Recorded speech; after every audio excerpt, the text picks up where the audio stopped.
Le cours de droit de la responsabilité civile délictuelle est une matière fondamentale. Elle est enseignée en deuxième année en faculté de sciences juridiques. Il s'agit de la deuxième partie du cours dédié au droit des obligations.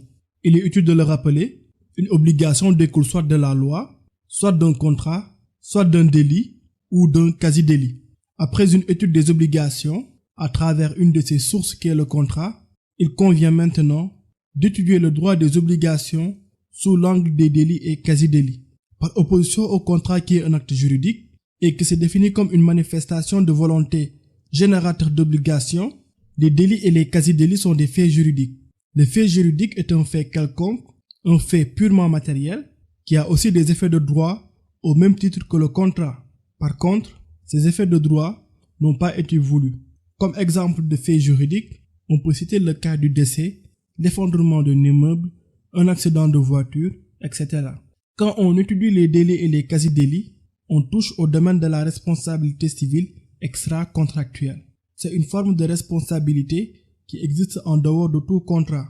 Ce cours introductif fera une lecture linéaire du titre 2 du Code des obligations civiles et commerciales sénégalais, en abrégé COCC, et permettra d'avoir une vue globale sur la matière. Dans un premier temps, nous allons aborder les notions de délit et de quasi-délit.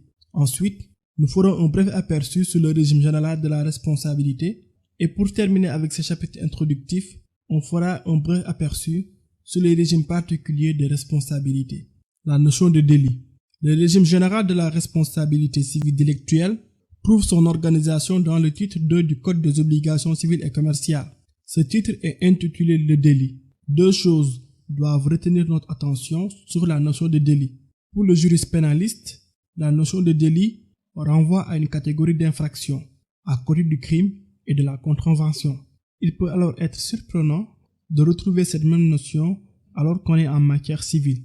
La raison est toute simple, parce qu'à côté du délit pénal, il existe le délit civil. Ce qu'ils ont en commun, c'est qu'il s'agisse de faute. La faute étant tout manquement à une obligation préexistante de quelque nature qu'elle soit. Cette obligation peut être légale, c'est-à-dire qui découle de la loi, ou contractuelle, ou découle d'un contrat ou bien d'une convention.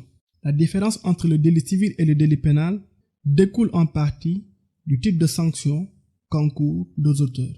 Le délit pénal est réprimé par la loi pénale, par une amende et ou un emprisonnement.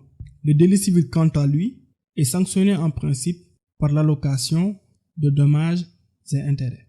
La deuxième chose est que le terme délit ne couvre pas en tant que tel l'ensemble des sources de la responsabilité civile.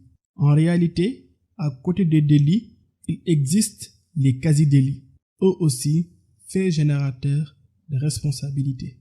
Le délit est une faute qui se particularise par son caractère intentionnel, alors que le quasi-délit n'est pas une faute intentionnelle.